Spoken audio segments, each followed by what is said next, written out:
Wat maak JVR uniek in vergelyking met ander maatskappye? As ek dit een woord kan opsom, sal ek sê spesialisasie. Ons spesialiseer absoluut in waterregte. So ons het die ervaring as dit by waterregte kom wat baie ander konsultante dink ek sukkel om by te kom omdat hulle nie net soos ons net heeldag en aldag vanoggend tot aan waterlisensies doen nie. Ons doen ook verskeie tipe waterlisensies, of dit nou 'n boer is of 'n sonplaas is of 'n myn is.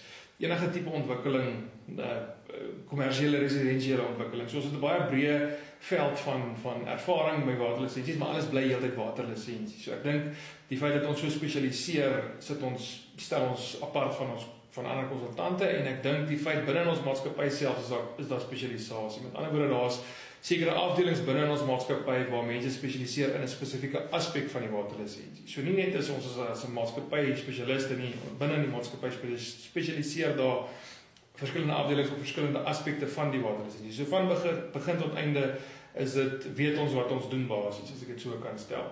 Ek dink dit stel ons apart van ons kompetisie. Kry jy 'n waterlisensie vandag by jvrwaterconsultants.com?